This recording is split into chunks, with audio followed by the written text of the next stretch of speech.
पितृपक्ष भाद्रपद महीने का कृष्ण पक्ष होता है।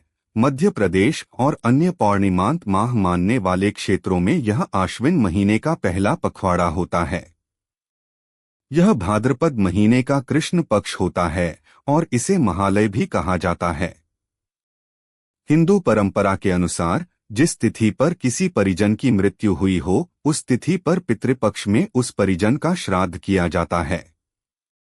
इस अवसर पर अपने दिवंगत पूर्वजों को याद किया जाता है। इस श्राद्ध विधि में अपने गोत्र के सभी ज्ञात पूर्वजों का पिंडदान करके पूजन किया जाता है।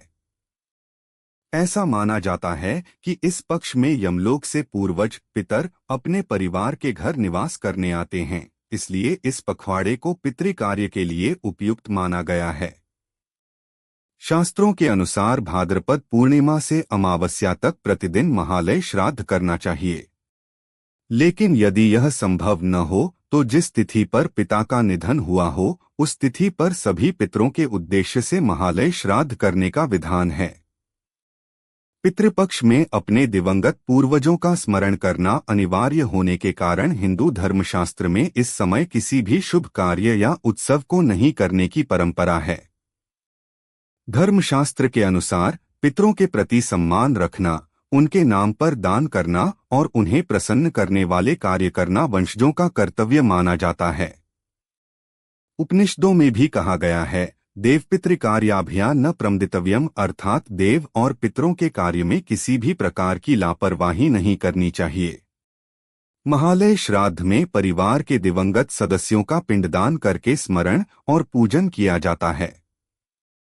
इसमें दिवंगत माता पिता, दादा दादी, परदादा परदादी, सौतेले रिश्तेदार, भाई बहन, चाचा चाची, मामा मामी, मौसी बुआ, सास ससुर, ब्याही और अन्य रिश्तेदारों का पिंडदान किया जाता है। हम जीवन में कई गुरुओं से सीखते हैं और कुछ लोगों को सिखाते भी हैं, इसलिए इस अवसर पर दिवंगत गुरु और शिष्यों का भी स्मरण किया जाता है।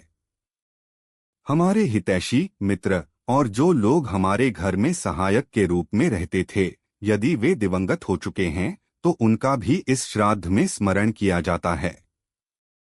इसके अलावा दुनिया के किसी भी हिस्से में दिवंगत हुए लोग, चाहे परिचित हों या अनजान, उनके लिए भी यह श्राद्ध किया जाता है। केवल जीवित लोगों को छोड़कर सभी के नाम का उल्लेख किया जाता है। श्राद्ध में 4 दिशाओं पूर्व, पश्चिम, दक्षिण और उत्तर में 4 धर्मपिंडे देने की प्रथा है। ज्ञात सभी मृत व्यक्तियों के लिए यजमान चारों दिशाओं में पिंडदान करता है।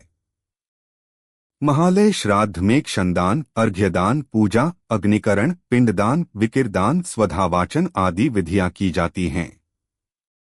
यदि सही तिथि पर महालय करना संभव न हो तो सूर्य के वृश्चिक राशि में प्रवेश करने तक किसी भी उचित तिथि पर महालय श्राद्ध किया जा सकता है।